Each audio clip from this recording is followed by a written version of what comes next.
think I've been butt dialed. Oh, no. Hi, honey, you butt dialed me. It's okay. We're podcasting. Welcome to Pixels and Puppets, the Operation Puppet podcast, the only podcast to combine the subjects of gaming, tech, media, and puppets for no easily explainable reason.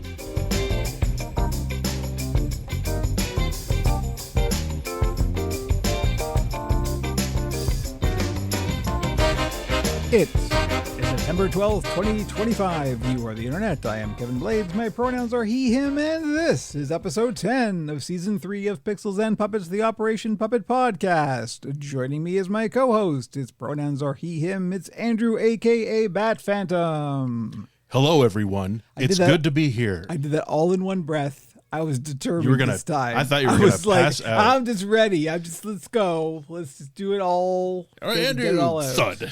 Yeah. Uh-oh. And the podcast is I over. guess it's the Andrew cast. Again. Let me tell you guys about the 80s. Let me tell you about the 80s, my friend. Yeah. Good Lord. Hi. What's up? We're back again after 2 weeks of 2 weeks of nothing. News. Nothing happening. Nothing totally at all. Everything's week. The same as it was 2 weeks ago. Everybody is happy and good. How have you been? I don't know. I mean, I was complaining earlier about the weather because I'm old. And it's that time of year in the fall. It's not even the fall. It's still, we got to keep remembering that it is legally summer. It's legally summer for another week and a half. Then it won't. Then it'll be fall. So the fact that the temperature got high enough to make it feel warm, and I got sweaty when I was biking to work, it was unpleasant. And then of course the temperature, you get in the shade and it's like 5 degrees in the shade, and then you get in your still air-conditioned office, which very quickly, a lot of places probably turn off the air conditioning September 1st still, and then it becomes a hot box until November. But anyway, other than that, I really shouldn't complain. This place has been very much like that. It's been up and down. When did they turn off the AC here? In theory, it's still on. Mm-hmm. I think it was on for a bit today, but so it's been up and down like crazy. It is still on the table. In the studio, for example, where I work every day, it's a little steam room. It's a little sauna. It's very hot making puppets. You know what you need in there? Some danger honey. I got plenty. In fact, I just got more this morning. Nice. It showed up. Very, very expensive. Because it has to be imported from the States. And so, but the thing is, a quart of danger honey lasts me like 3 months. Good. So it's about $100 Canadian. So it's still not nothing. But I mean, domestic danger honey is like $2.50. This is the problem. They use actual honey. That's the problem. There is no. I mean, this is a bit of a spoiler alert for the Puppet Pit, but I'm exploring alternatives to industrial contact cement. All right. It will be in an upcoming video. Nice. But there's some interesting results. I will say, spoilers. There is still nothing that will quite compare. Right. But there are alternatives if you don't want to use the dangerous stuff, because it's both dangerous and expensive for me. Right. So fair enough. Anyway, hi. What's up? Here we go. So let's get into it. We're gonna start with the new segment, coping mechanism, because I think we could all use some. A little bit of cope. There's some stuff that we don't want to pay attention to, and we're not going to, because there are nice things too. I was actually giving some. In fact, I had a really bad night's sleep a couple nights ago, and one of the reasons that I did is literally the podcast keeps me awake, and it's not for a bad reason. It's because I have a thought that's like, oh, this is really cool. We should explore this idea. Mm-hmm. And I was thinking more about the conversation we had last time about how humans have a negativity bias. Yes. Right. Again, just repeat my favorite phrase: the monkey needs to know where the tiger is. Mm-hmm. Right. So it's an evolutionary thing. It's built into us. But I was thinking about that further, and this is not a known phenomenon. This was just a suggestion I had in my brain, and I would love to talk to somebody who actually knows something about this, because this is I guess a hypothesis at this point. It's not a theory, because that's not what the word theory means. But I think we do remember positive stuff but it's like a difference between RAM and ROM, Okay, right? yeah. It is positive stuff gets stored onto the hard drive, but negative stuff is in RAM, right? Because that RAM is instant, it's volatile, it changes quickly, and it's easily accessible right now. It's urgent. It's the thing you need now. Whereas the stuff that gets stored long term is the stuff you want to keep, right? So positive gets stored long term, negative gets stored short term, and this accounts for nostalgia. As we get older, we think of everything positive as being in the past because it's all in our long-term memory. It's not in our short-term memory. Okay, yeah. How do you like that? Is that pretty that's good? That's good. Like you said, I'm sure that there are psychologists and whatnot who we can I would get into love the, to the know. details of that. But I would be interested. I didn't actually watch the video. Somebody did another breakdown of. Or was it Cody that just did a nostalgia breakdown? I was about to say, ironically enough, the day after I was literally kept awake by thinking about this, some more news. Our favorite Shody had released an episode on the phenomenon of toxic nostalgia. Right. Now, I came up with the term, and I'm going to take ownership of it, nostalgibation. Yes. I have not propagated this. I'm sure I said it on the podcast at some point. But, you did. You have. But nostalgibation. Said it to me, and I'm sure that Cody would have used it had he been aware of it. But because that's, to me, that's a big part of that is just people just touching themselves over the thought of the things that they were when they were kings and they knew everything in the world because they were 12. And they felt like their whole world was Transformers. That is a big part of it. It goes a lot deeper than that, actually. I think it was one of their better episodes, I think. Yeah, I gotta watch it. Really worth watching. I'll put a link to it in the show notes because it accounts for a lot. And I think the thought that I had actually fleshes out what they said because they didn't really touch on that aspect of it. But I think, at least for me in my life, that's probably one of the reasons why I don't trust nostalgia. I never have. I need new things. I constantly crave new things. I mean, Andrew knows about this with me. I'm constantly trying to find new music. I'm not content. But that's a new thing for you. No. Or have you always? I've always. I mean, you just failed. Well, that's the thing. There wasn't anything that caught my attention, but there wasn't also any like delivery mechanism that I had discovered for that. And I hate to give credit to the algorithm, but occasionally it does work. Sure. And particularly for me in music, it has worked again because my tastes are so weird and so off the cuff that it can't generalize me, right? It can't, like, the algorithm can't default to what everybody likes. You're basic because there's nothing, you can't account for this. So at any rate, wow, that was a long way of going to say. This is what we do. We go on little tangents. It's important, I think, because that is part of the reason why we're talking about this coping mechanism segment is because what we're attempting to do is to force into RAM, right, the stuff that should be in ROM, in long-term storage. As a corollary, and because you're going to get into the specifics, but I was thinking as you were explaining this that the positive things that we come across, as you say, the actual content of it gets stored in ROM, but what we can get are a term I've been using a lot lately as vibes.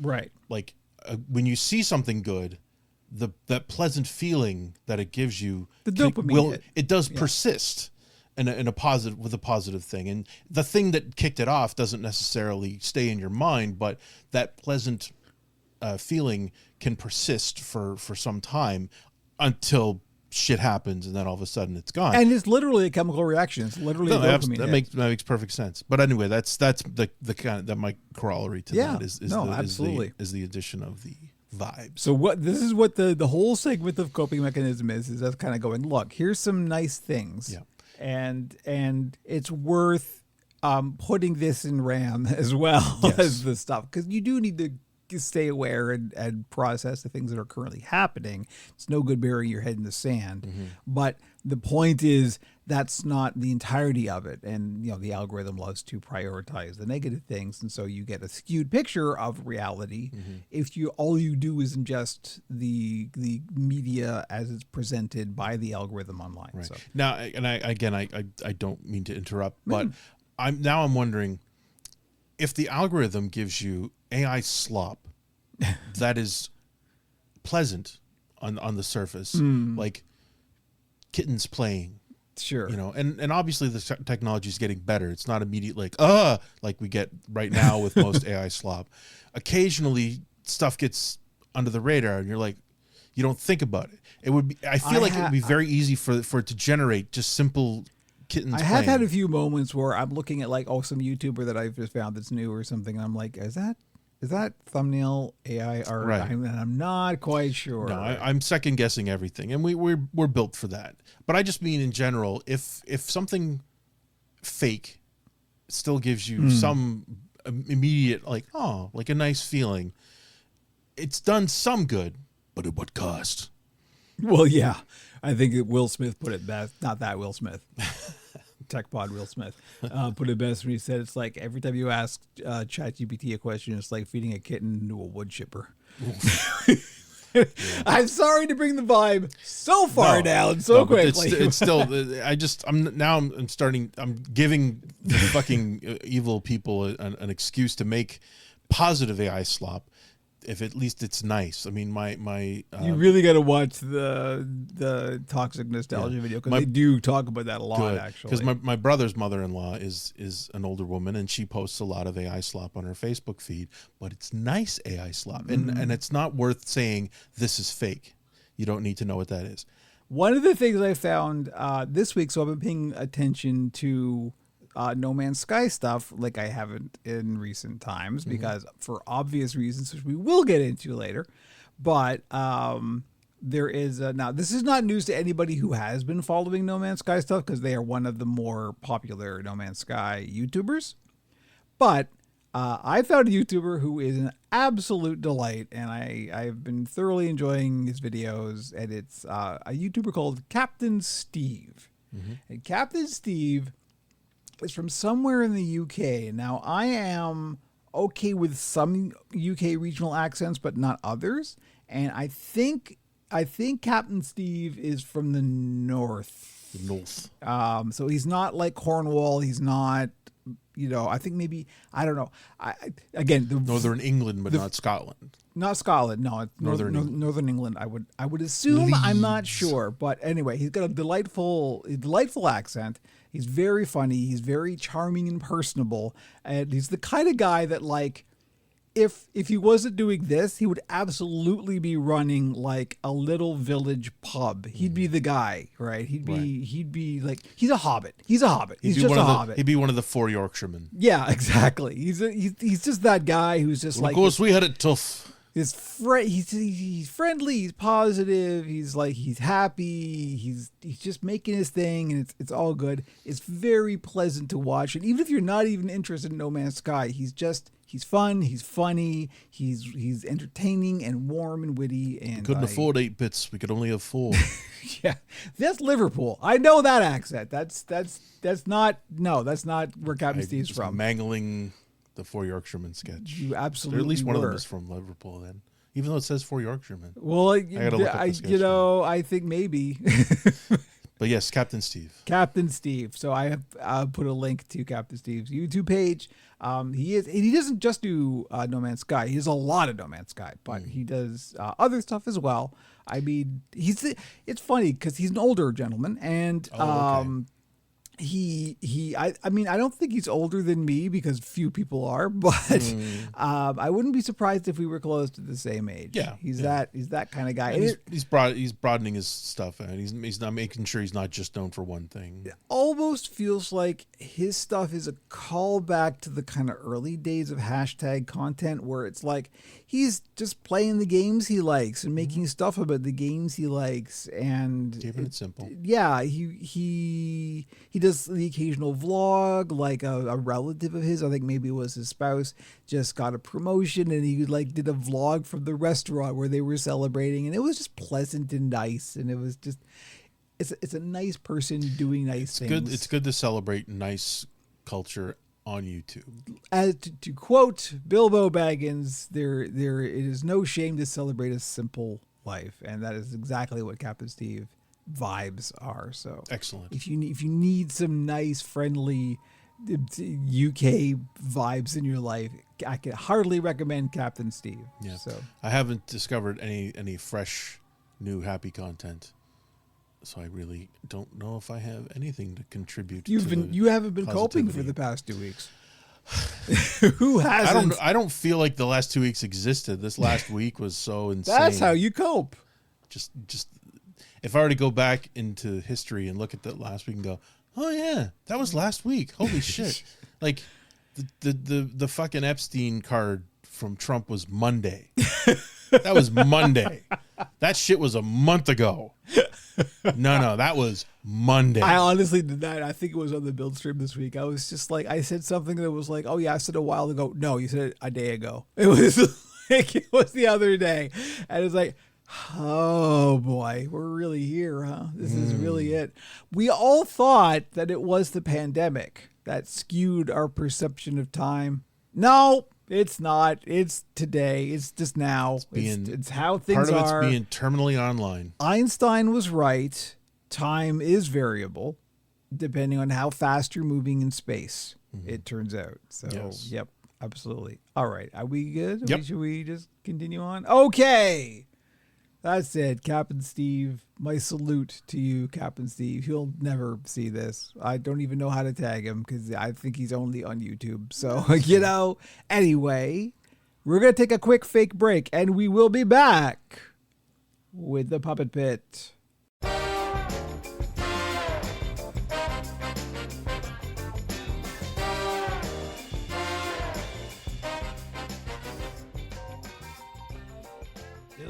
You have entered an alternate dimension, a dimension of fleece and fur, of foam and industrial adhesives, so I hope you have good ventilation. A signpost up ahead. Watch your step. You have just stumbled into the Puppet Pit. Welcome to the Puppet Pit, where we talk about the puppet side of Operation Puppet for the last 2 weeks, and we've got quite a lot to cover. Oh, good. So let's get into it. Tariffs, huh? You're allowed to breathe. I don't know why I'm trying to avoid breathing. What is It sounds like you were that? taking a deep breath so you could rip through the entire puppet pit in one go. I do kind of try to get through this quickly enough because, I know it's fairly one-sided. So, it's all good. although it is the reason why at least some people listen to this podcast. So, Absolutely. I mean, that's that's absolutely the case. let's linger here for a while because, Certainly. this one's going to be longish. So the follow-up to the previous podcast where we talked about the tariff situation. And if I remember correctly, again, this is one of those time dilation things where it's like, what the fuck? What did I say last podcast? I don't remember. I think You announced that you weren't going to ship to the U.S. anymore, and then the Okay. next day you changed your mind. there we go. See, that's how fast things change. Yes. So I thought about it for a couple of hours, apparently. Yeah. But not shipping to the thing is, like, the whole don't ship to the U.S. was just the immediate reaction of almost everybody, to be honest. Some people have figured it out. Some people still haven't, but it's nevertheless, everyone's now kind of in the process of making their own decisions. The decision I've made is I will continue shipping to the U.S. and I will just eat the cost for as long as the cost is there. It's not a great solution, but it is a solution, and it means that Operation Puppet will continue now. Because, this is just a fact of life. It's most of my clients are in the U.S., and if I can't ship to the U.S., it really would be the end of the business side of Operation Puppet, at least. And I don't want that to happen. I mean, it's going to be a hit no matter what, because we're just in that economic state. And I may have to look for an alternate source of income. However, Well, your rent is sliding based on your puppets, so it's fine. I guarantee you it is not. It is sliding based on, I don't know, whatever the something Sliding. index is. Yeah. Sliding up. It always slides Yeah. up for some reason. I don't know how you slide up, but it's sliding up anyway. Can it come down a little, please? Yeah. At any rate, one of the things I did talk about on the build stream this week was that don't worry. No matter what happens, whatever else happens, Operation Puppet is not going anywhere. Not only is this all I got, at least for now, even if I did have to do something to have some kind of supplemental income, that's what it would be supplemental income. Operation Puppet, I mean, I will still be doing the builds, I will still be doing commissions, I will still be making hashtag content. I want to do this, I will do this, it's an established thing, don't worry. Operation Puppet as an entity is not in danger. Good. That is the TLDR.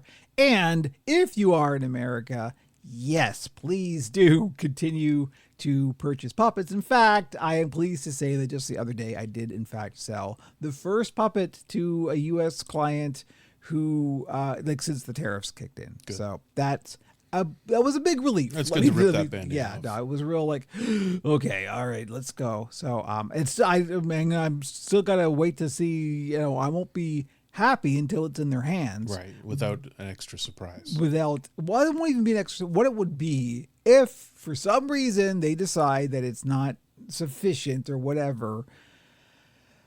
All would happen is it would come back to me, right? So we'll work that out. We'll figure that out if and when it happens. I don't think it'll happen. I'm pretty sure I did everything right, so we'll see. Good. But yeah, that's the TLDR. The follow up on that is please do continue to purchase and commission me from the States because we are, as far as my clients are concerned, back in full swing. Consume the puppets. Please do consume the puppets.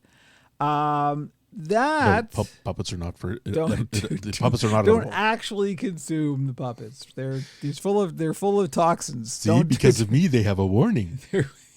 Exactly. Now, part and parcel with all of that, of course, is because we are in this, the only people happy right now are the billionaires.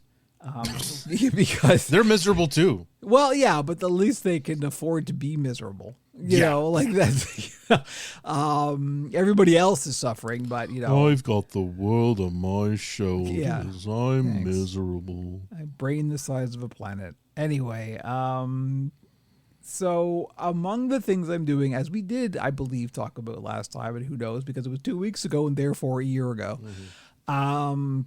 that I am trying to increase my reach, as the case may be, just because it, in theory, will make up for the lack of, people just can't afford this kind of thing right now. So my theory is if I just, increase the size of the pie, then the slice, the proportional, amount will be the same. That's the theory, again, or the hypothesis, not a theory. Anyway. What if Frankie and the Oracle joined Cameo? But don't think I haven't thought about it because I really have. That would be amazing. Hey, Holy shit, I'm making money on Cameo with my puppets. that would be pretty good. But one of the things I want to do, and we did touch on this a little bit about the new iteration of the podcast, this current iteration of the podcast, is I want to collaborate with people. There's lots of people in the puppet community, and a lot of them have YouTube channels and stuff. And I want to I've been a little bit too isolated, I think, and it's time to stop that. It's time to start synergizing in marketing speak. Operation Puppet X. Your Don't puppet say company X, here. not X. No, it's cross. Anything other Operation than X. Puppet Cross. Your puppet organization here. So yes, that is, if you want to collaborate me in any way, I actually have had somebody on Mastodon talk about it. So we're things are happening. I've got some people I'd love to work with. So I don't even know what that would look like right now. It could be anything. It could be you guesting on the Oracle, one of your characters guesting on the Oracle, or one of Frankie or the Oracle guesting on your thing, or whatever. I don't care. Let's just see if we can do stuff together. If you want to be on this podcast, we can do call-in stuff. We can do all of that kind of thing. So I want to encourage people to let's collaborate. Let's get in touch. Let's talk. Let's do stuff. So that is part of the outreach. So we're going to move on. What I really should have organized my notes better, because this segues into another thing a little bit more realistically. So let's just do that. Definitely. I regret to announce that the Operation Puppet TikTok is in fact back. Dun, dun, dun. This is related to the thing I just talked about and is trying to increase. eyeballs on the thing. So yeah, When the puppets come alive. yeah. I have a real problem, not really a problem, but I find it very difficult to do short form content like that. And I've been trying to get into the headspace of it a little bit more. Mm-hmm. It's just not where I naturally go. Sure. But I have to kind of go, it doesn't matter. If that's where you naturally go, you have to do it. Yeah. Right. So I'm kind of going, okay, you know what? Quality is second. Right? Like, Man, I keep coming back to Vine because Vine was such a crazy experiment. I mean, it was 6 fucking seconds. mm-hmm. And some people did some great shit with that. And again, it was extremely limiting, and that was the point of it. Well, yeah, the restriction actually adds like the need to be creative. And TikTok took away that restriction largely, so you can make much longer TikToks. I'm these still days. trying to keep it under a minute. Yeah, that's where it should be. That's where it should be. So, we've had a couple things and they've got some views and there's some new followers and stuff. So, and I'm also like, doubling up on the content. So the thing that goes out on TikTok also goes out on YouTube Shorts and also goes out on Instagram Reels. Did you pay Filipinos to jack up your view count I yet? have not Come done. on, man. I have not. You gotta get in there. I can barely pay rent. It's so like I'm not, $18 I to don't- get 40 that's million clicks. 18 too many dollars. That's what that is. So yeah. The link is in the show notes. If you want to join the Operation Puppet TikTok, I would be Fuck, do I have to absolutely. install TikTok now. I mean, Jesus. All right. anything will help. One more follower is It still so good. bothers me that if somebody shares a TikTok with you, you have to be logged into TikTok to see it, more or less. In most platforms. Here's the thing I've learned about TikTok, and that there's 2 sides to TikTok. There is what the company wants it to be, Right. and there is what the people want it to Very be, much so, right? yes. And they're not the same at all. not And at there is all. a whole like TikTok subculture kind of thing that is actually very cool and interesting, and doing some very cool stuff. It's just obviously the company that runs it didn't give a shit about that stuff and doesn't want it to be that, and is trying to push it to be something else. But that kind of doesn't matter because it's just where all of the people are right now. So it's an interesting phenomenon, and I'm trying to kind of get onto that track. That would be really cool if I could get into the TikTok underground. But we'll see. It's good to have a target. So that's that. I should shift the show notes around anyway. Recent builds. Let's go there. Yes. Not many because so there was a wrought iron monster that went up, still available, FYI. And that's done. It was a kind of dusky pink, floppy fingered Grovery wrought iron monster, and it's quite cute, and I like it. But the thing I did this week was prototyping, as I believe we talked about on the last podcast, prototyping new models that are kind of halfway between the simplicity of a song puppet, which is very simple, and the complexity of Greebly, which is like a standard wrought arm puppet. And the objective being that it can fit into a small box. Right. And this is one of the interesting, we just talked about how having a restriction forces you to be creative. And this is very much true in this case. So I kind of set these parameters out for myself. I want to be able to get it into a small box. Why? Because that cuts down on shipping costs, obviously. So what can you do with a puppet that will get it into a small box and yet still have lots of personality and lots of like charm and something that will be an interesting character, but also small. Dehydrate it, and you have to put it in water before you can use it. Well, of course, the first qualification is no arm rods. Yes. Right, because like arm rods are usually about 18 inches long, so that means any box it goes in has to be at least 18 inches in one dimension. Right. Bring your own rods. Bring your own rods. So what I ended up with, my very first thought was, so I mean, again, this is me. So I start with very simple shapes. I like minimalism. I like the simplicity of like Don Celine's designs and that kind of thing. So I started with just a circle. Let's just do a circle.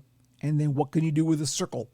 The very first thing I thought was of these African frogs that are commonly called Pac-Man frogs. Yes. And that was like, oh, you know what?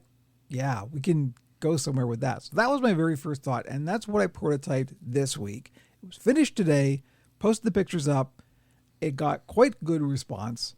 And it's really kind of interesting because so it's got the big blobby head / body. It's all one thing. It's literally like a little Pac-Man.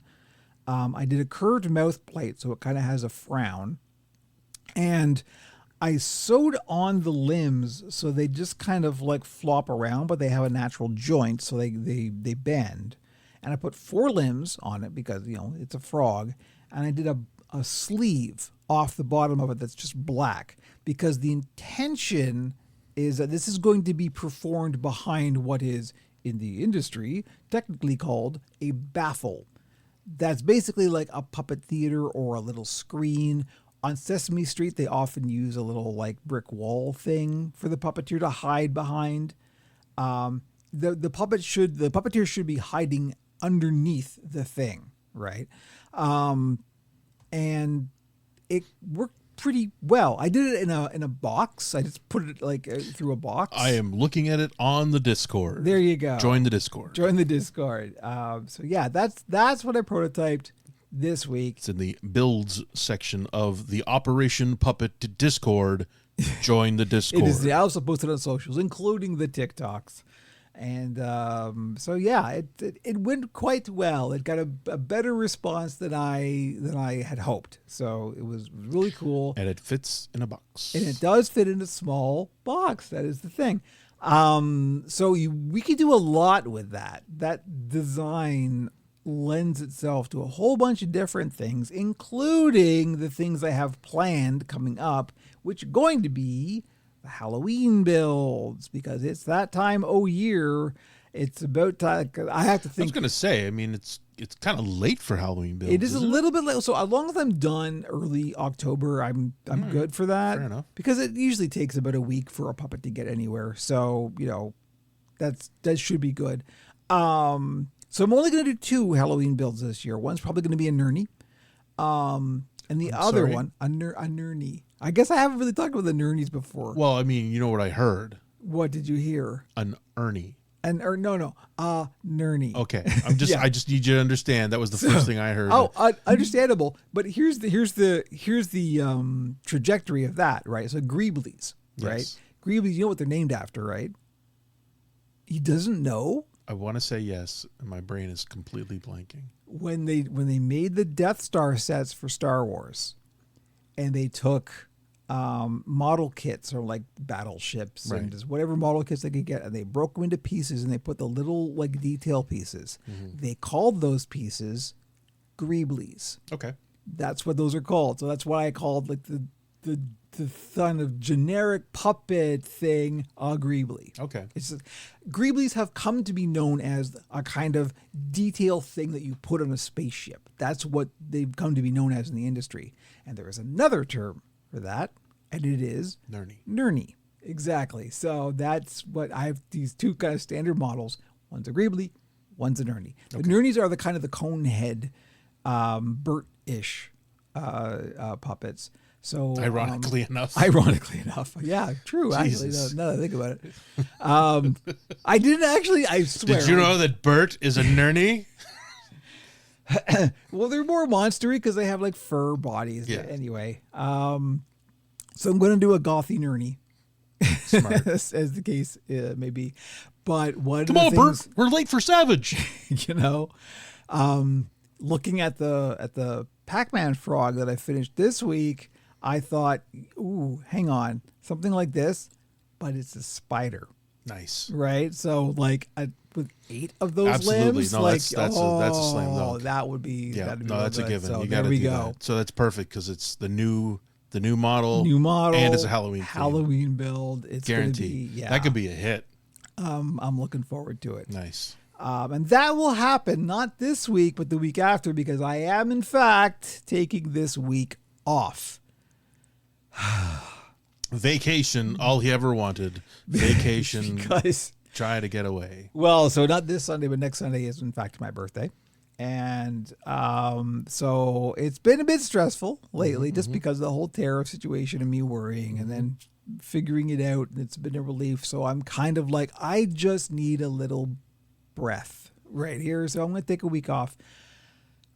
I am not, strictly speaking, going to take the week off because I will be doing stuff, including streaming. We'll talk about that more in Pixel Town. But there will not be a build stream this coming week.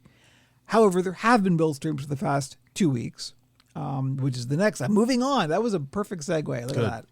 So yeah, there have been build streams past 2 weeks. I did, in fact, film a new tips, tricks, and tutorials. It was a 2-parter. During both of the build streams. So I will, in theory, be editing those. Every time I don't do a build stream, I try to at least have a tutorial video go up in its lieu. So that's what will be happening this week. The history of the rod arm. There was an arm and we need to move it, put a rod on it, period, end. That's it. That's all of it. That's nothing That's more content. than that. That's TikTok content right there, baby. Okay. See, 30 seconds. I can't think like that. 45 seconds of join the Discord. Join us on Instagram. You know. You're already on the TikTok. Subscribe or whatever the fuck you do on TikTok. All the YouTube things. Okay. What else? Build streams. Oh, right. I almost forgot. It literally feels like a million years ago. It was Monday. Jesus. There's a new Oracle episode. Yes. I did watch that and download it and liked it. It's got good response. Good. And it was one of those things that, like, I literally watched it. Didn't even have an idea for it. It was written, shot, and edited in the course of like 30 hours. It was just like instant, like, oh fuck, I got to do this. That's what it's built for, baby. Oh, it was turnaround. It was good. It was real good. That was literally last weekend. That's what I did. That's great. That's great. So, I enjoyed it. I'm pleased with it, and you should see. I won't spoiler it because it is very spoilerable. Yes, but spoilerable. Yeah, spoilerable. Spoilerable. But yeah, you should go into the studio after we're done here, and you'll see the puppet that I've nice. referenced in there because it's now a permanent part of the cast, and it's very fun. Good. Anyway, I think that's it. That is, in fact, that is it for the pit. That is it for the pit. Very nice. Okay. I have cool. my moments. I'm in it. So I'm here. Okay. All of you, please. I am at the point of begging. Share this stuff. Like and subscribe. Do, in fact, and I know we keep saying this, join the Discord. I'm bad at self-promotion. It's not ironic. Join the Discord. Please do join the Discord. Everybody needs to just be involved. Get the ball rolling. We're trying to do good things, and you can help. So there we go. That's the begging part That's of fine. the anyway. It's good. OperationPuppet.com for all of the links. We are going to take an actual break, and we will be back with Pixel Town.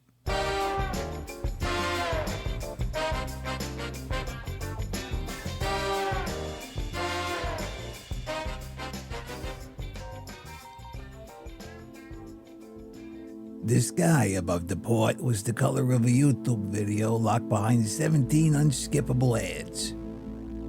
Around the rainy streets, people dodged out-of-control robo-taxis and shot down delivery drones carrying $50 burgers.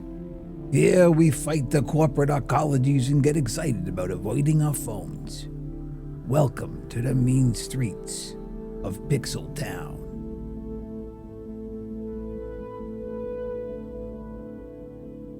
We gotta wait for the final. I know, it's so good. It's just, you just gotta wait. Those couple of notes. Here's the funny part. When I re-recorded that thing, it's actually different timing than the original Gizmo Town intro, and yet it still peaks at the right works. time. It's still So it's nice when these things just fall into place. But you got it right. Then you got the rhythms of it right. When that happens. Hi, welcome to Pixel Town. We're talking about gaming tech and all of the things unto their related. And I don't know. Andrew's got something to talk about. Look, I don't know what I have not vetted this. We're politically motivated people here. We're lefties. This is how it is. And with the bullshit that happened this week, the thing you got to remember, everybody, is it's okay to not post stuff online. It's okay to not. That's exactly what I thought. I was like, you know what? Nobody needs to know what the puppet guy thinks about this. I don't need to have an opinion about this. The problem, one of the many, many, many problems, and this has been coming up today especially, is that the assholes who complain about the left being snowflakes, these dickheads, when it's their turn to cry, they just go nuclear with the tears. And so what's been happening in the last 24, 48 hours is they have been policing the internet for people saying bad things about the dickhead. And they have been... Oh, you mean the dead white supremacist? Yes, the dead white that guy. supremacist. Yeah, sure. Misogynist, racist, white supremacist. So they have been weaponizing people's social media posts, and they have been very successful at it. There have been several notable figures, not notable figures, but people who have been fired from their jobs because they posted something insensitive about the death of this person who has publicly celebrated the deaths of thousands over the last couple of years.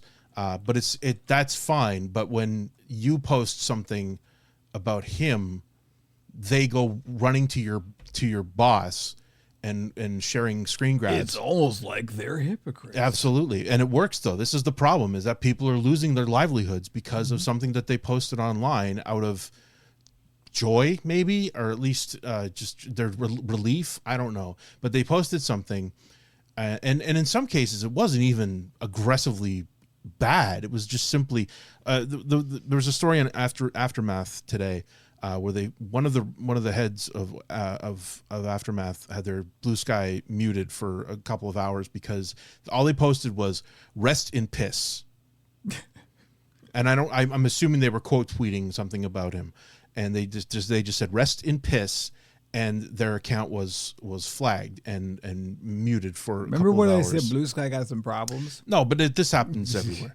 But again, it's and this is very much a Blue Sky issue right now. Is the over moderation in some cases. Now, in many cases, what's happening these days is because half the shit is being moderated by fucking AI.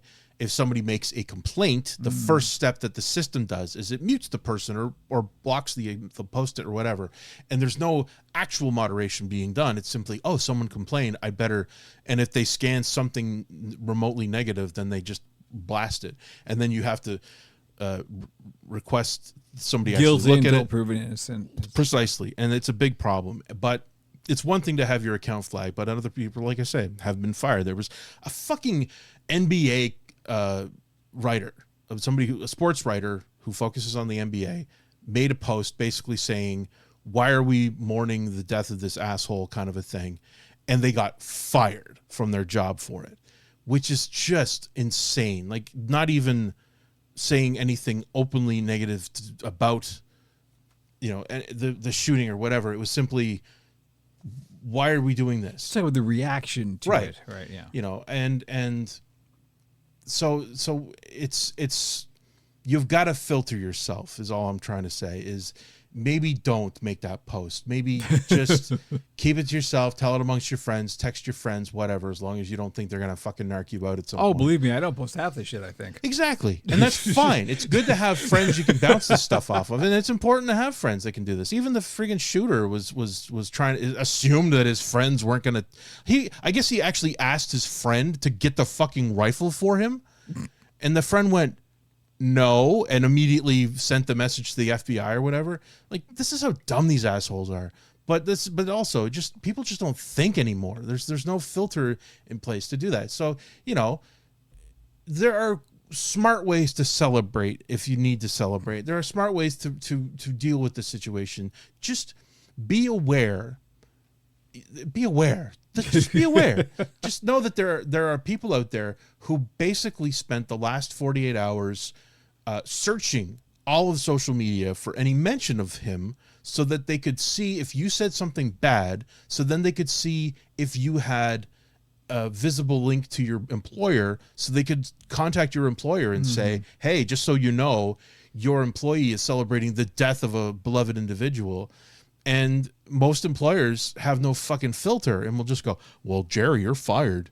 you shouldn't have posted that. You have, I mean, it's one thing to post it on your, and the thing is, you posted it on your personal account, which has no link to your job. However, because there's somehow, they were able to Google you as an employee of this place, now you're fired because you said something on social media. Well, it's all part of the fact that, the ultimate, like, troll and king is now in charge, right? So, like, all of the techniques that they pioneered through, like, Gamergate and all of that, like, that is what they are. That is who they are. Yep. So they will use those techniques, but now they're doing it at scale. Yes. Right. So and these people have nothing better to do than to find the people who did it. Works. It's about vengeance. It's about grievance, and it's about. And I'd say it works both ways. But I'm saying somebody makes a post saying good, basically, and leaving it at that, and they're getting fired for that simple thing. On the other hand, you've got people posting on social media a walk and talk explaining how they are ready to go to civil war over this. They are ready to start murdering individuals and walking around with the jacket of the name of the company they work for and expecting there to be no repercussions. And thankfully, these people are also getting called out in these situations. But again, that's the difference, is that they equate these things like, oh, he said a bad word about somebody who's dead, and somebody who's promising that he's willing to murder for the cause while wearing a jacket from the landscaping company he works for. And Jesus, fuck, I just can't. Anyway, I know that's plenty to talk about this because we don't need to get into the specifics of it. But again, just for the love of God, when anything like this, let me be clear. When it happens, when the thing happens, when it happens, just celebrate amongst your friends. When the other thing happens, not the thing that happened, but when the thing happens, when it happens, just know that this is the same thing's going to happen. These same people are going to be looking for people who are celebrating the death of people in power, and that's what they're going to be looking for. And you could lose your job over a simple post that just says good. Read the room is what it comes down to. Just know that this is a possibility, and like freedom of speech, it's great. Freedom of speech doesn't exist. That is the thing that we on the left have to remember, is it's not a thing. It's their freedom of speech. It's freedom of speech, not freedom from consequence. And the right wing isn't suffering nearly enough consequences for what they're saying. They're not suffering any. Like, that's the thing. It's absolutely zero. Yeah. And half the issue is that the left, whenever something like this happens, they fall on their fucking swords and go, I'm sorry, it's right to fire me. But there is no real left. That's the problem. Is it's all centrism. But anybody from that side that just knows that they just go sorry, and then the person on the right that gets in the same position goes, fuck you, whatever. Exactly. You can't fire me. And they go, oh, he said we can't fire him, so I guess we won't fire him. Whereas the other guy is now unemployed. Anyway, so just know that it's good to have. I know that there are apps you can install that will limit you, like put a timer on a post or something, and just give you 30 seconds to think about it, so you can go, oh, maybe that's a bad idea. Like it was technology that was designed to stop you from texting your ex at 3 a.m. Yeah. That kind of thing. It's okay to have the same technology applied to you celebrating something that you probably shouldn't. I admit, in the old Twitter days, like I would look for things to post about, but I'm really glad that I'm now at the point where I'm like, do I need to? I mean, I clearly have an opinion. Mm-hmm. I don't need to have a platform, and I don't actually need to say anything about this. This will not add anything to anybody's experience of this. It will either, even though I believe I'm correct, it's only going to add to their stress if I just go, I'm more correct about the thing you already know, or that will be combative. It's especially important if your livelihood depends on a link to a more vulnerable company or some company that's going to be more like, if you're an independent, then if somebody tries to talk to your boss, you're like, let me get you the manager. You have to be smart. There's no question. That's all I keep saying it over and over again, but that's all it comes back to is just please be smart. If you are vulnerable, know that you can't say whatever you feel like online. We're gonna get real serious here, but I think it's important because we are kind of in this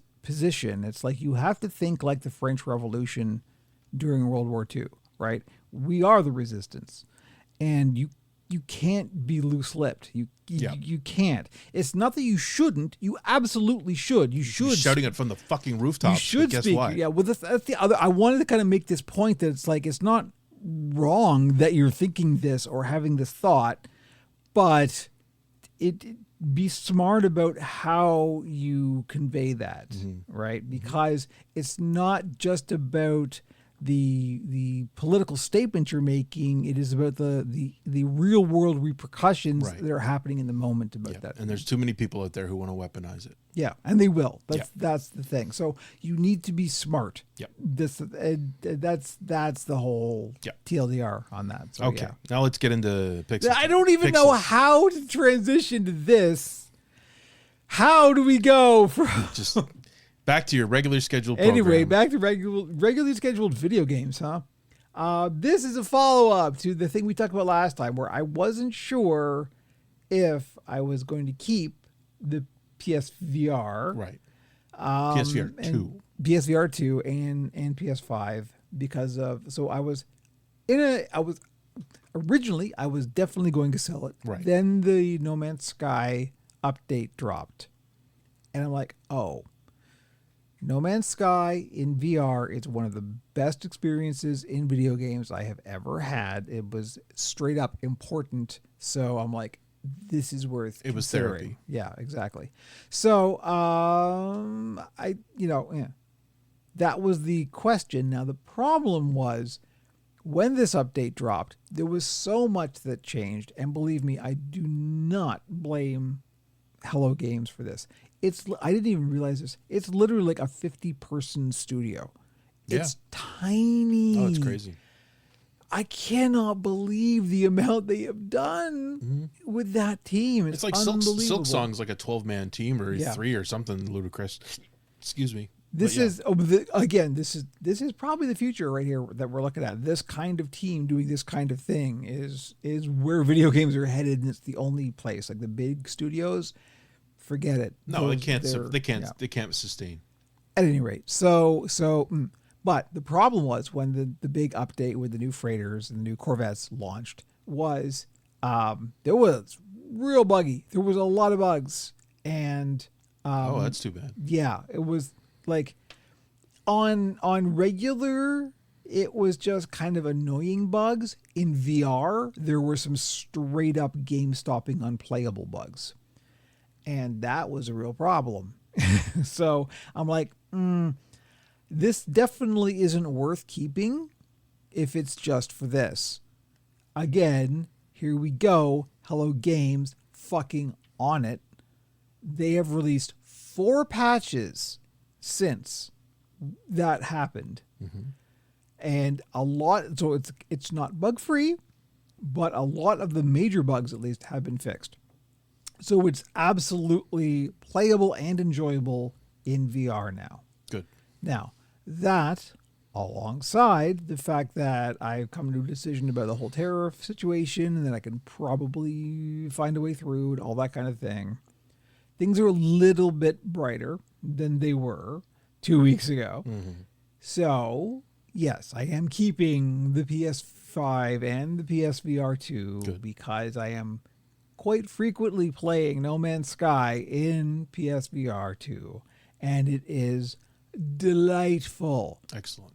And one of the things that happened, and here's the moment, there was a specific moment that made me go, no, this I need. So again, as we talked about before, the thing that's in this big update is you can make your own ships, and they're called Corvettes. They're the size of the Millennium Falcon or even bigger. They're light freighter size kind of things. So I made like my dream ship I made the Arc Runner. The Arc Runner was a ship that I have been thinking about for at least 30 years because it was the first ship that I designed for some Star Wars RPG that I played back in the day. my old RPG character. This was his ship. It's basically my Millennium Falcon, only it's not cool like the Millennium Falcon. It really is just a crappy old freighter, and that's all it is. But it's real. but it's mine, right? So that's the thing. So it's got that kind of Falcon vibe, right? It's got that kind of broken down, lived in kind of thing. So I've made that in No Man's Sky, and now I have the Arc Runner in No Man's Sky, and it's fucking amazing. So one of the first few times that I really got into it playing in VR since the update dropped. And so the way that the construction of the ships work is the very first thing you need to do is lay down some landing pads, like some landing gear. Because obviously you need to wait for the ship to land. There's basically specific requirements. You've got to have at least one landing gear, one habitation zone, one cockpit, one reactor, one weapon system, one thruster, one of everything that will make a ship work. And one vision. Well, kind of. You want them to leave some of the things people are making. Oh my God. Anyway. So I built the ship. So the thing is and it's very smart the way they've done it. So the landing gear are basically the height of your character. So any ship that you make will at least be taller than you. So that means that you can at least walk under your ship, right? Now you can put stuff underneath it, and there are attachment points where you can put stuff. So I had, in the construction of it, I had put a shield generator underneath the hull of the Arc Runner. And it's a real standard kind of like, spherical shield generator. It looks like the things on Star Destroyers. And I was in VR. One of the bugs, or not really a bug, but it's just the thing they didn't think about, was in VR, there's two forms of movement, right? There's the standard, like you push the stick forward on the controller and your character moves forward. Smooth movement, as it were. Some people find that very disorienting. So a lot of games, including No Man's Sky, implement teleport locomotion, where you can just put a point on the floor and then it will sort of blink you there. It will just teleport you there. That was the system I was using. And that's the system I was most comfortable with. But the problem with that is in the interiors of these ships, the only way, if you build like multi-story, if you go more than one story high, there's internal ladders or internal stairways that you can build. But it's really it's almost impossible to find the right point to put the teleport pad when you're in VR. If you're in smooth motion, it's no problem. You can just walk up it just like normal. But if your teleport movement, you can't do it. So I'm like, okay. So I started using smooth motion. And at first it was a little bit disorienting. Thankfully, I don't suffer from motion sickness when I'm in VR, so that wasn't a problem. It was just a little bit kind of makes me dizzy, but I've got my sea legs in it now. Now it's actually my preferred way of moving around. I still do snap rotation, snap turning, right? But I do smooth motion walking, and it's actually more immersive because you actually feel like you're moving through a space, right? So that's the TLDR, that I'm walking under the Arc Runner, and there's the shield generator in the way, okay? And as I'm walking past it, I just completely instinctively ducked my head to the side to get around the shield generator. As you should.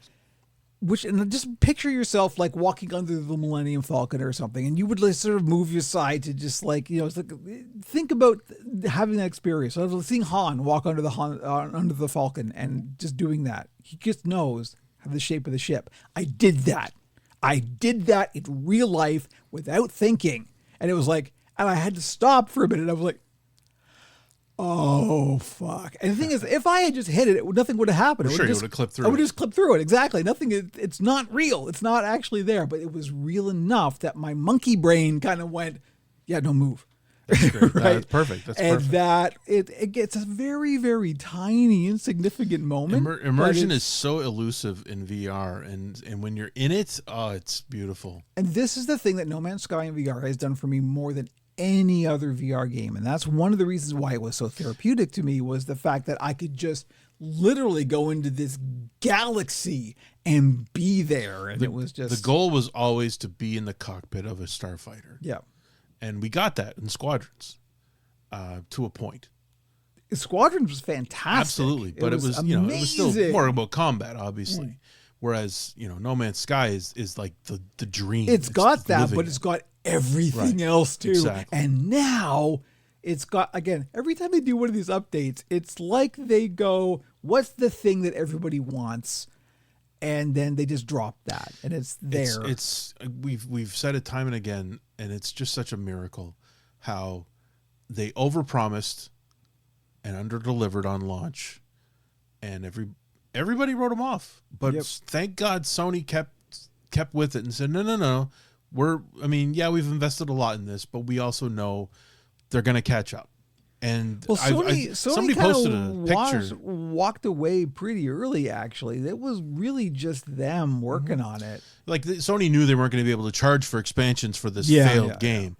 Yeah. And if you dig around online, you can find a picture of the expansions, like a timeline of the expansions for No Man's Sky, and it's jaw-dropping. Yeah. It is just insane how many updates, like major updates they have released. It's not like, oh, it's version 1.1.2. It's like here are the major game-changing updates we have released for this game in the last 7-8 years, however long it's been, 9 years. This is the 9th anniversary. Yeah. And it's just incredible how they've stuck with this game, and the difference between launch and today is it's unrecognizable. It's stunning. It's a and totally any other game, it would be a sequel, and they didn't have to do that. They were able to natively update as they went, and it's tremendous. And part of it is because it is such a small team, and they're more nimble. And they every year, like Sean Murray says, they expect it to be the last year, and it never is. And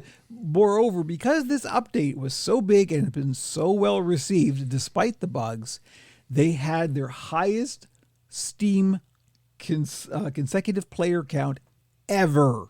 And I mean, we like to dump on capitalism because it's broken, and also fun to dump on capitalism. It's such a horrible system, and somehow this game, I guess it has sold enough copies that Sony was more or less hands off and let them do their thing, and it still made money. And none of these updates have been paid. If you paid for No Man's Sky on launch and kept it, like a lot of people didn't, a lot of people got refunds, and it's still reasonably priced. I don't think it's full price. Here's the crazy part: it keeps going on sale. Yeah. Literally, when this update dropped, they also put on a sale. You could grab this motherfucker for $6. That's insane. $6. It should be illegal. And again, they've. It's not the kind of game people get banned for and keep buying it over and over again because they have to start over. It's just people have come to it. More and more people. It's similar to Warframe. Again, another one we like to mention, where people are like, "What is this fucking game I keep hearing about?" And then they realize, "What the fuck? It's $7. All right, fine." And then they get into it, and they're like, "Where have you been?" It really hit me. Like, I think this is another one that Aztecross. Oh no, Aztecross. I've mentioned Aztecross many times. He's a Destiny streamer who discovered Warframe 6 or 8 months ago, and fell in love with it. And he also was finally told, "Could you fucking download and play No Man's Sky, please?" And he went, "Fine." And there's a great clip online of him looking at the map. You mean the galaxy? The galaxy map. And it just keeps pulling back, and he's visibly shaken by what's happening, and he's just what, and you compare that to Destiny. I mean, obviously it's night and day, but just the difference is just incredible. Anyway, so people are still discovering it, and again, we've talked about it many times, and please give it a shot. It is such a cool game. And Kevin's waiting for you. It's one of the things that I realized, particularly more recently, was that there is a lot of there's absolutely no similarity between Warframe and No Man's Sky, but there is in the kind of philosophy of the companies that make it. Sure. Right? Because they're smaller developers. Even the fact that No Man's Sky is 50 fucking people blew my mind, because I think at the last TennoCon, Rebecca Ford was talking about how in the DE Slack group, which contains not just current but a lot of former members of the company, and also like satellite things like the caterers and the cleaning staff and stuff like that. Everybody's like just in this Slack group. There's like 600 people or so, and that's still small for a developer like that. Right. But when you think that No Man's Sky is 50 fucking people, oh my God. And these people have been paid well and comfortably for working at the same company for this whole time. This is the thing. And I can't remember, it was a YouTuber that you posted a little while ago on the Operation Puppet Discord that was talking about how they're consulting with DE right now because they're working on Soulframe. And one of their impressions was that like they're way more interested in sustainability than in continual growth. Yeah. They just want to keep going. And this is anathema to the big boys. This is the capitalism thing, right? Yeah. The infinite growth thing. Yeah. It's like and major companies are coming to a death point. Yeah. I mean, people are talking about the new Call of Duty. And everybody knows that they're spending hundreds and hundreds of millions of dollars on it. And Battlefield 6 is in the same boat where EA has basically said, we expect there to be 150 million players or something utterly insane.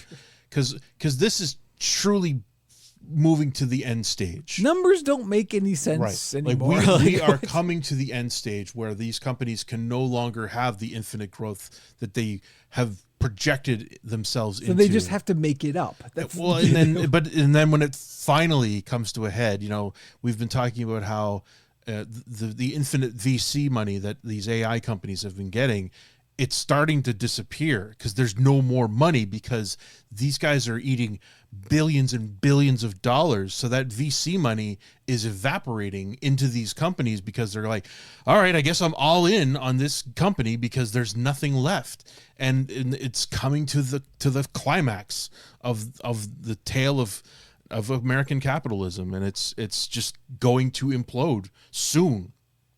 It's just a matter of time, really. So, and then the video game side of things, I mean, I was gonna kind of work into this anyway, but we're coming to a head. I mean, there's so little originality in the big side of things, in the mega companies. Like they have basically funneled everything into monogame, Fortnite, Roblox, Call of Duty. That's the entire fucking industry on GTA, by and large. This is all they are now. This is how mega corporations want to treat video games. This is how they want it. But then along comes Silksong, right? Like sure.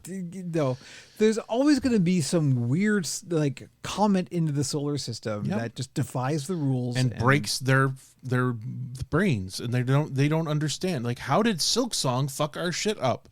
Because people wanted to play it, because it is good and it is simple and it is, well, not even simple. It is crafted by a very small group of people who spent 7 years plus working on this game. They said they did it because it was fun. They had the money because of the success of their first game that they were able to employ a small group of people and work on this game until they felt it was time to finally release it. And this is death to the big boys. Yeah.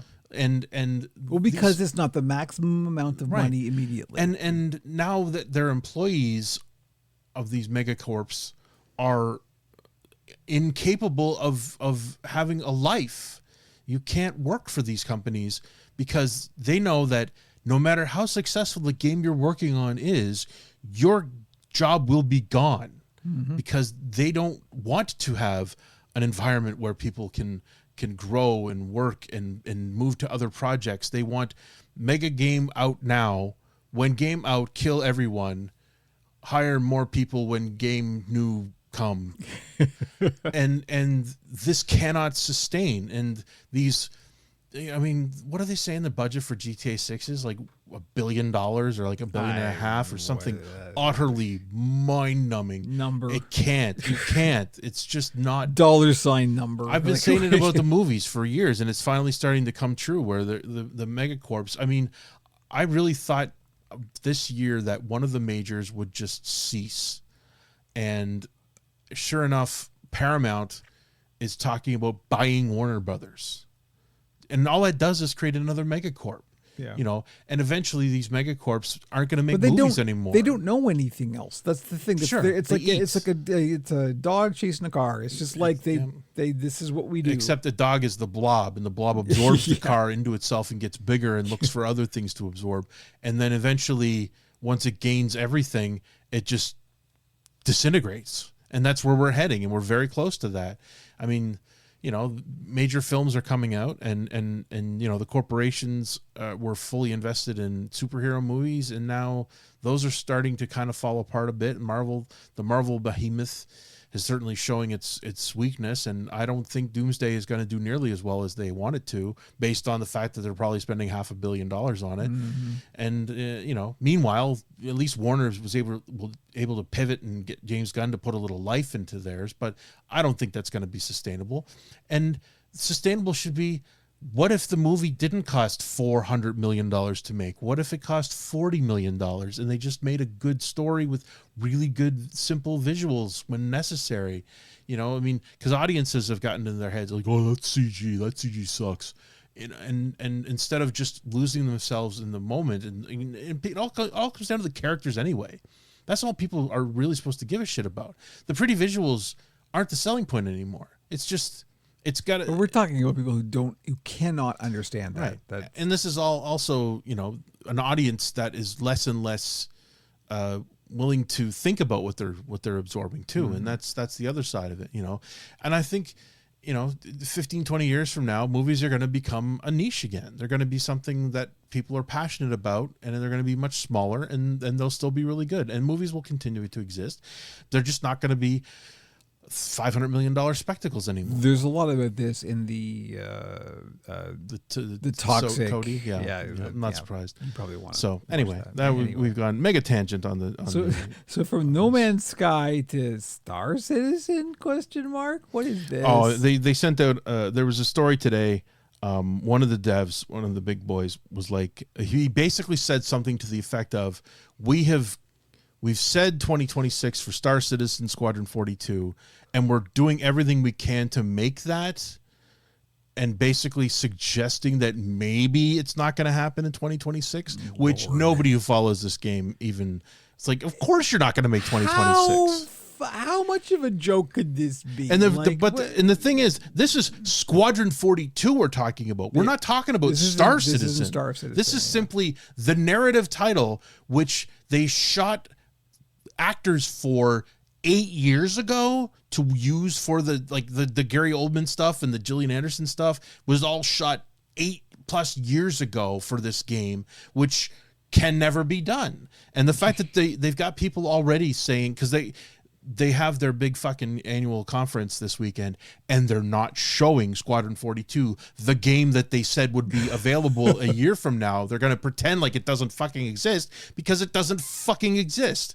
It's just hilarious that it's still going to make the news every time this happens. This is the longest running scam in the entire history. I mean, if people are getting paid, you know, Chris Roberts, whatever, if he's putting it all in his pocket, fuck him. But if he's got a massive number of people working at this company, and they have been working on Mono Game and eating hundreds of millions of dollars over the last decade, and if everybody's living good and they're not putting in 90-hour weeks at it, okay.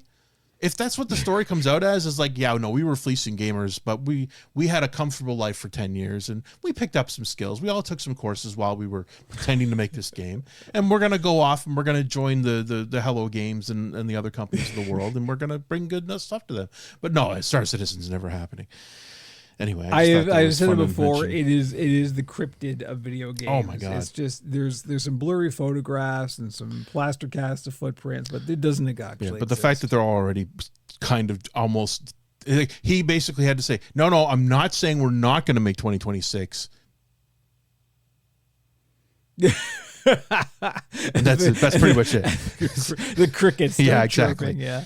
Okay. He certainly didn't say, no, we're totally going to make 2026. Like, we would love it if we could release this game in 2026, he said in 2012. Is there a game? There's no game. I promise there's incredible. no game. It's incredible. Okay.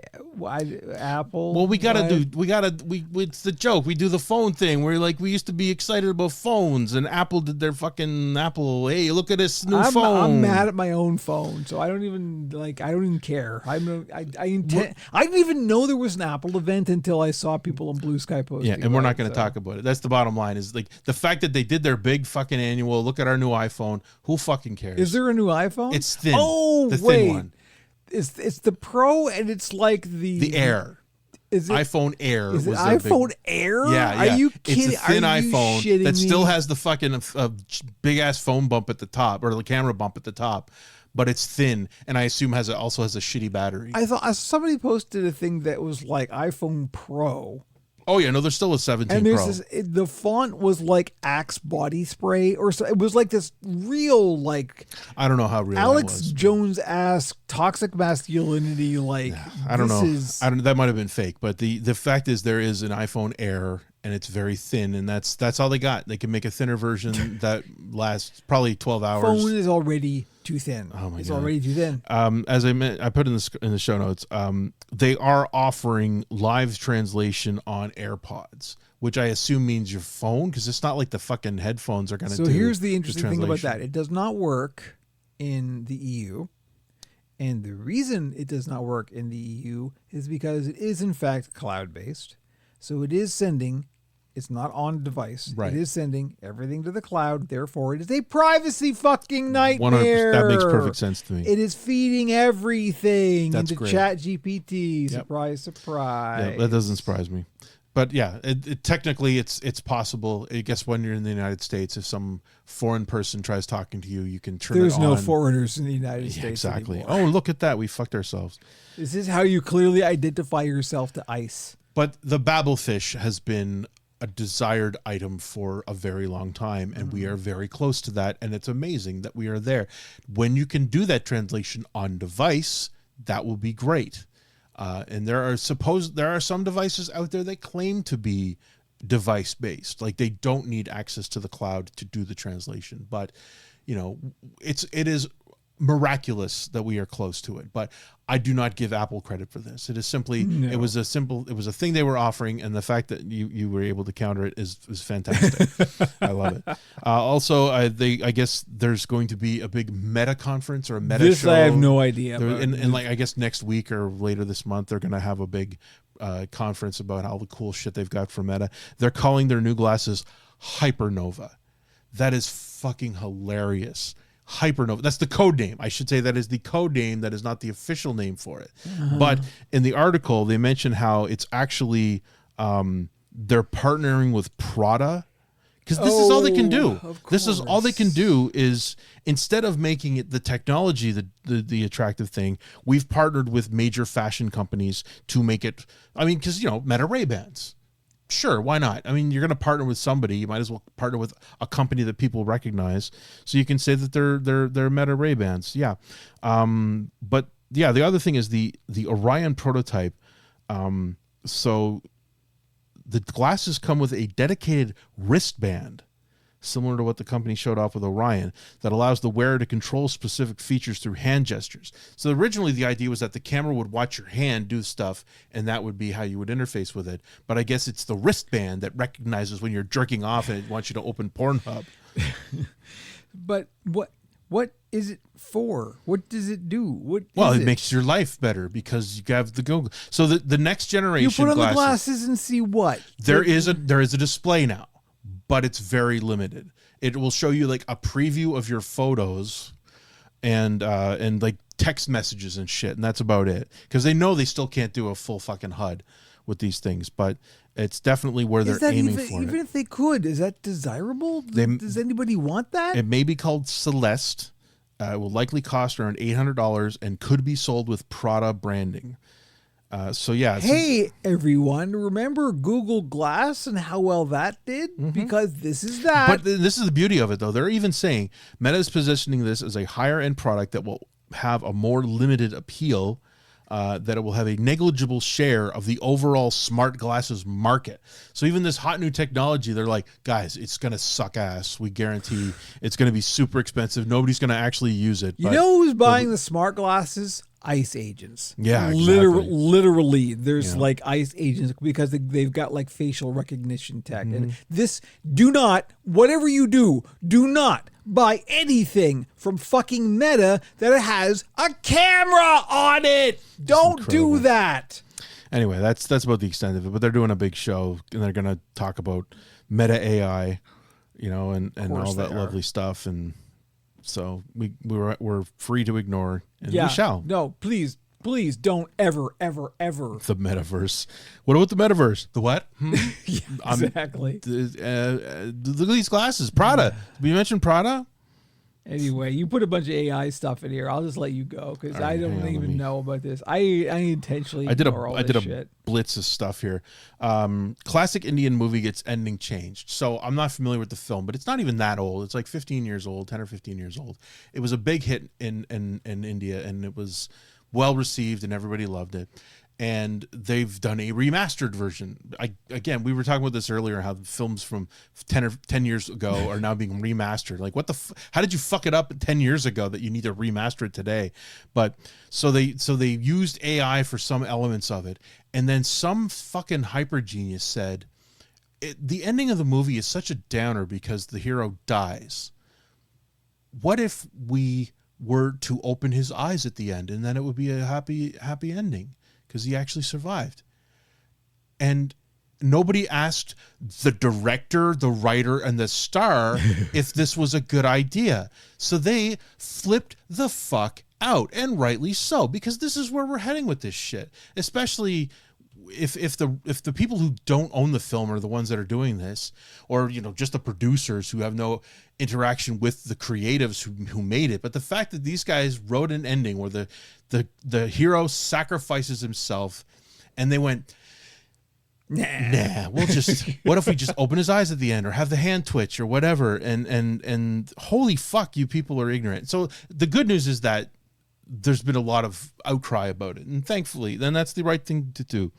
So anyway, I just wanted to mention that real quick because that was nuts. Open AI tech to be used in a full-length animated film. This I did see some stuff about. So it's important to note that it's being written by humans. The concept art is being done by humans. The premise originally voice acted by humans. It was originally supposed to just be a short film, and I'm sure that originally it was going to be all AI. And then they went, well, what if we just used AI to help design the creatures? Like, this is all it's going to be. And this is all any quote successful AI has been, is that it's stuff that was then fixed by humans, or actually brought to life by humans. So, and because this is what they really want to do, is just kill people that write storyboards and they're shit. De-skilling. Right, exactly. What this is. So part of it is they want to show that a film can be made for less money and in less time with AI.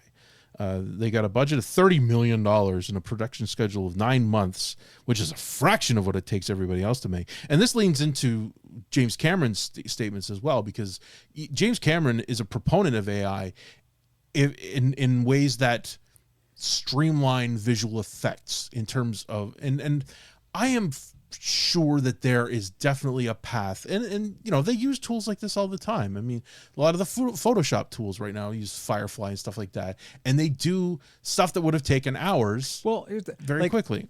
DaVinci Resolve has been using machine learning for helping machine learning. Well, this is the problem, is the fact that this actual tech has been around for a long time. It's now just been marketed as AI.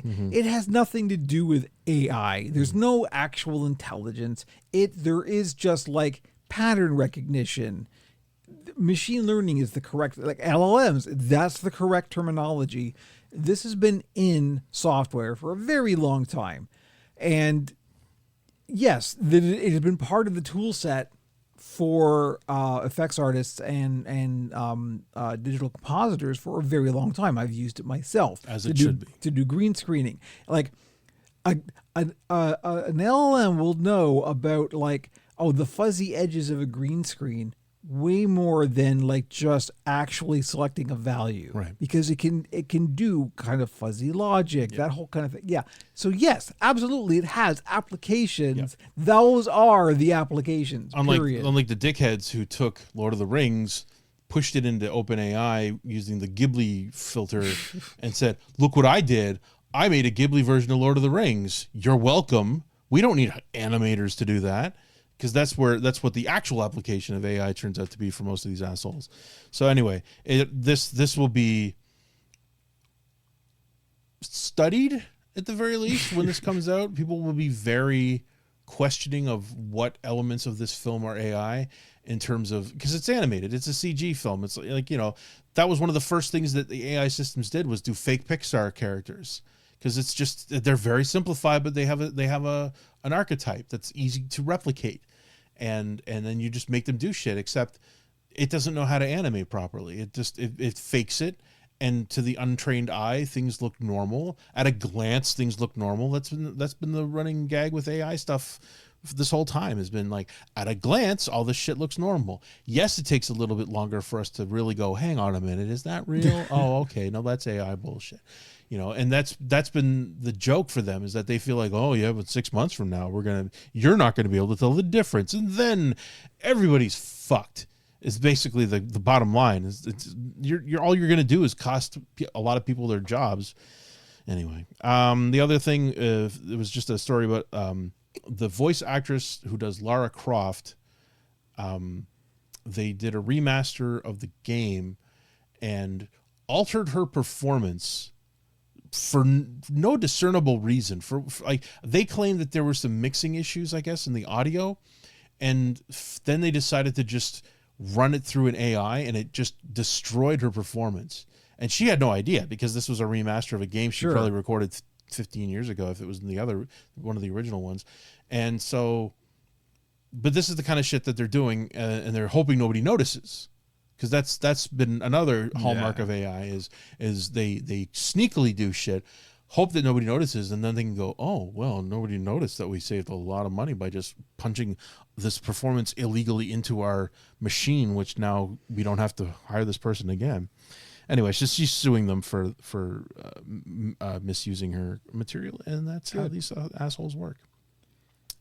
So I know we've got Fuck Tendo and we've got Pro Nintendo. Should we start with the Pro and then go into Fuck Nintendo, or should we start with the Fuck Tendo? I mean, it doesn't really matter.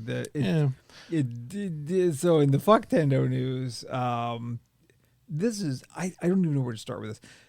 Nintendo has been granted a patent, I think in the US only. Hard to say. That is so broad that it could, in theory, affect almost every video game. Mm-hmm. Like, there's so much. So they have been granted a patent on summoning AI, quote unquote, or summoning virtual characters in a video game to fight for you. Right. Name a video game that doesn't happen in. Right? Like, there's so many. So clearly they're going, because they're in this continual battle with Pal World and Digimon and all the the Pokemon competitors. So they're just trying to double down on that, but it's so broad that it reflects on how ignorant these judges are. Yeah. And these are, shall we say, activist judges who are pro-corporate. Yeah. And so if a corporation says we deserve to own the rights to this, they go, yeah, sure, you're the bigger company, so obviously you know best. So here you go. Or not just best. Obviously you pioneered this. It's right. Like, well, but no. And so they've just given them these massive broad patents that I don't even know if that's what they asked for initially, was something that generic. And then they went, yeah, there you go. And without considering the repercussions of that, because that's been the hallmark of this whole fucking administration, is move fast and break things. And now they've broken patents. So this could be another thing that leads to the death of video games, where you decide to give Nintendo ownership of a very basic what it system. means is Nintendo can basically fuck anybody they want is the thing. And Nintendo do like to fuck people. Yeah. So they I mean, you know, maybe the long term is that you have to now make a game for the Switch, because if you want to use that system, you have to make a Switch version, and it's going to be the primary version now, or you have to pay Nintendo, or Nintendo's now a co-producer of your game because it involves summoning characters, and this would basically just lead to companies going, well, we canceled that game. yeah. That's done. Sorry for the years of development. Well, this is the thing. There was it. an article on Eurogamer that I linked to about, like, they asked lawyers, so is this really enforceable, or what's the deal with this? And basically their take on it is, well, it's really kind of intended to crush potential competition. Right. It is intended to make people who are thinking of doing a Pokemon style game to not do that game, which fucking sucks. Like that. If that isn't the thing that is quote unquote stifling innovation, right? This is the point that we're at, where it's like, it doesn't matter if you're the top dog, you have to like still crush everybody else because you just do. And so this is another thing I was thinking about is this where we are in development of video games at this point. There is nothing new under the sun. That term has been applicable to everything, not just media, but in media, it's pretty fucking clear, and it's very, very true in that pretty much everything has been done in what I mean, obviously there's niches that can be mined for material, but there are going to be very few truly transformative experiences in video games as they exist today. This is why they've tried to push for VR, because they thought that VR would be the vector for the true experience, but it's not there. It's not immersive enough to truly be. You need to feel like you're physically there. And this is, as I said earlier, how they're funneling everything into Fortnite, Roblox, you know, that kind of bullshit. And so we're at the point where now they're giving Nintendo the tools to stifle innovation even further. Yeah. So the idea of perfecting a genre like collecting animals. I mean, Pal World, when that was announced, I laughed because it was so nakedly a ripoff of Pokemon. Oh, yeah. Everybody said it's Pokemon with guns, because it was, and it is Pokemon with guns. Now, people jumped on it because they wanted their Pokemon to have guns. So it was extremely successful immediately upon launch, gave this very small company a fuck ton of money that they did not expect to have.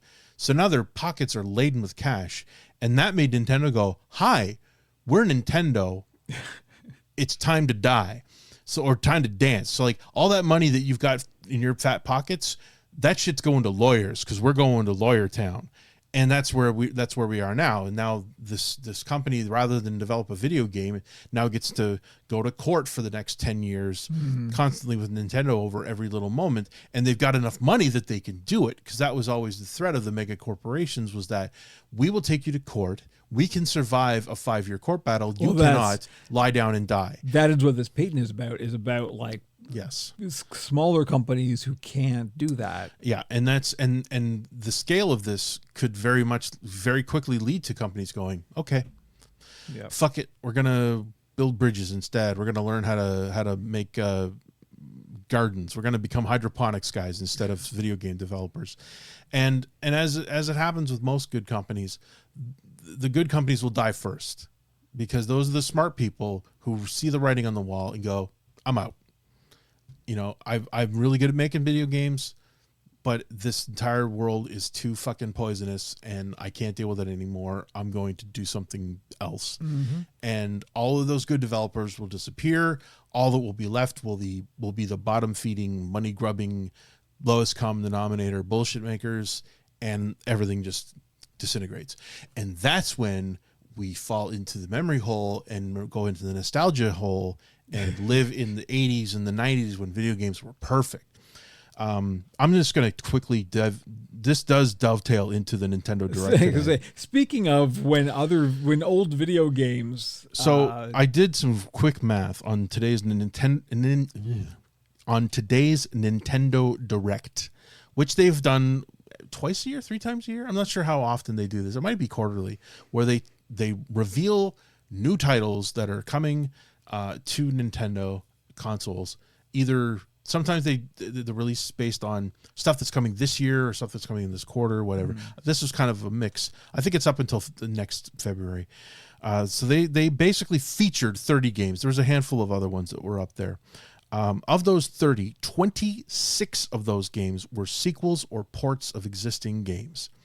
And one of them, and I doubt you saw this, I saw none of this. A Virtual Boy shell. I did see people posting pictures of a Virtual Boy for some reason. It's a mock-up of the Virtual Boy that you pop open and slide your Switch 2 into. I'm assuming it's Switch 2 and not Switch 1. I'm pretty sure it's just Switch 2. It can't be Switch 1. I haven't verified any of this.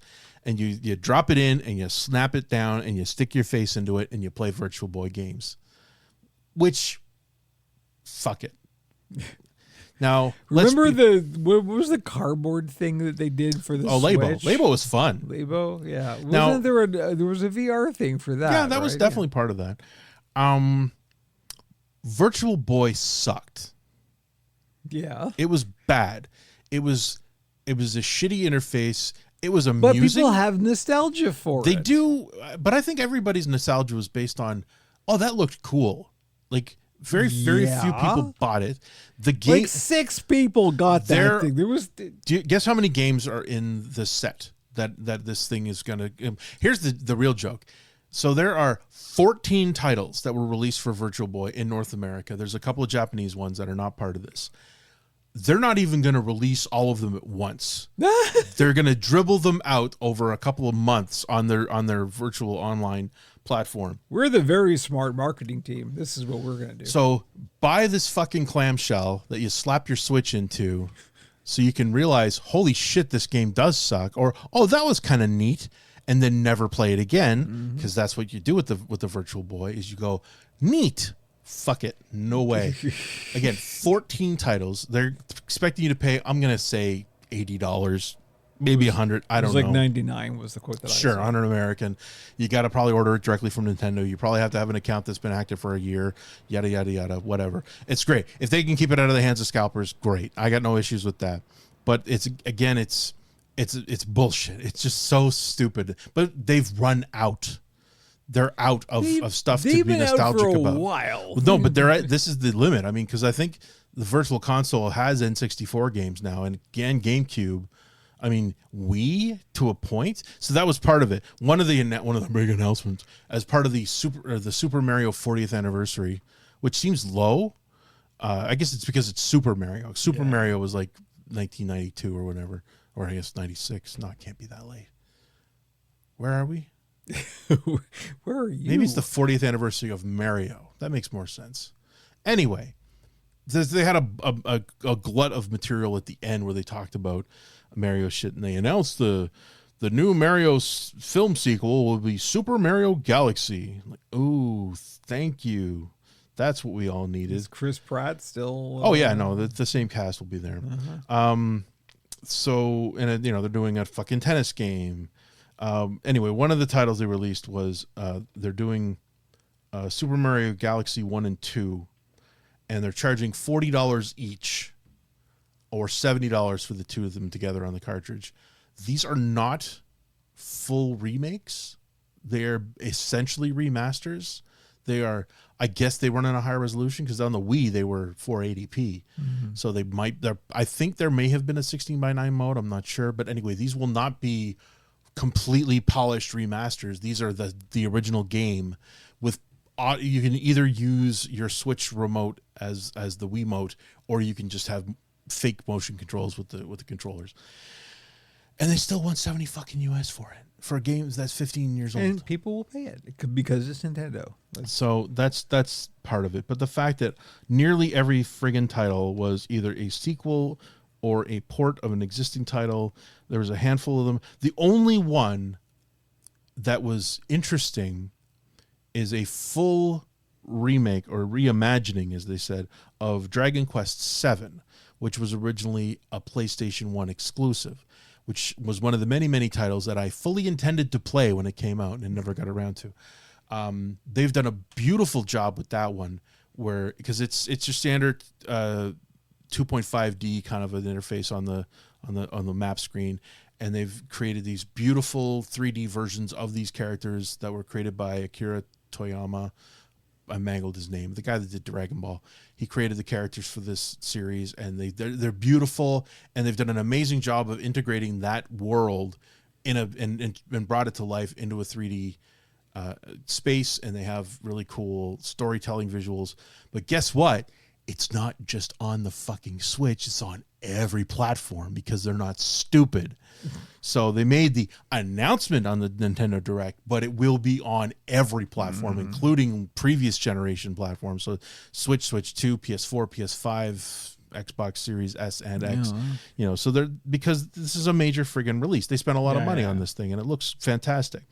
And that was the only real notable announcement. I mean, they're doing a new Fire Emblem if you're into that, and they announced that Metroid Prime 4 will be out in December. Great.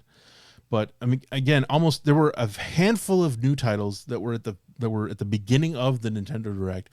Now, Nintendo does a separate show for the indies, and the indies are almost all new titles, new original titles, spanking new.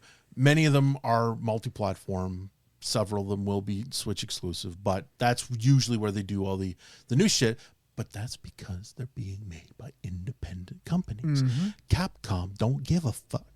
Konami don't give a fuck. EA don't give a fuck. Square Enix don't give a fuck. They go into the well.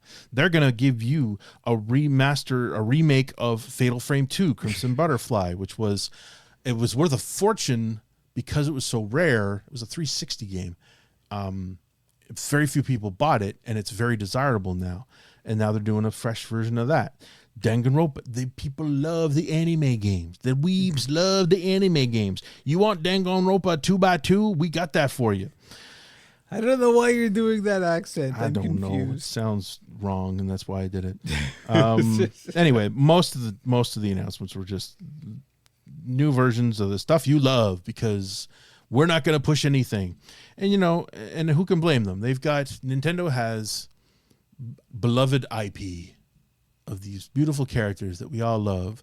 Who doesn't love Yoshi? Here's a new Yoshi game. It's nice. You're playing with a book that doesn't know that it's got stuff in it, and so you're using the character of Yoshi to explore the world.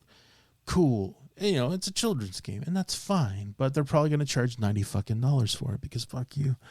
Oh man, we live in hell. Anyway, I just wanted to mention fuck Nintendo. They've got all their new shit. Also, side note, they did successfully sue the makers of the MiG Switch into oblivion. I don't know if you're familiar with the MiG Switch. No. It was a cartridge that you could load with ROMs, and you would put it into your Switch, and it would basically load the first ROM. And if you popped it out and popped it back in, it would load the next ROM. And it would that was the way there was no interface for it other than ejecting it. Somehow it would tell the cartridge to bump the other one up. So it was able to circumvent the original Switch's protections basically by doing it in that fashion. And again, the legit application was, I don't want to bring all these cartridges with me. I will dump my cartridges legally to my computer and put them on this cartridge. And Nintendo said no. And I cannot blame them for that. This obviously was a vector for piracy very easily. And they sued them for, I think they got $2 million or $20 million for the judgment. There's a bit of a difference between those two numbers. Way, it was enough that it's almost, I mean, obviously that was just the fine, and obviously they're not allowed to make it anymore. So, and I seriously doubt they made $20 million or even $2 million off the sales of this thing. So it was an interesting piece of technology, but it obviously was going to be used for piracy. Sure. Yeah. But yar, I didn't buy it. I wasn't going to buy that. It's funny how they killed Yuzu, the Switch emulator, and yet somehow against all odds, there are still versions of Yuzu and its derivatives available for use on your platforms. Welcome to of open choice. source. So there are ways to circumvent these things because fuck Nintendo. And that's where we are today. And so their announcements were horseshit, and that's that. So Okay, well, in that, we're going to wrap it up here. And because nobody's listening anymore, because we're at the very end of the podcast. Is that what happens? Nobody ever listens to the end of a podcast. I'm one of the few people, I'm the 6 people who listens to the end of every long podcast because I'm sick. Yeah, I get it. But anyway, as I mentioned in the Puppet Pit, I am in fact taking this week off. But I will not be idle. I do plan on doing a whole lot of video game streaming.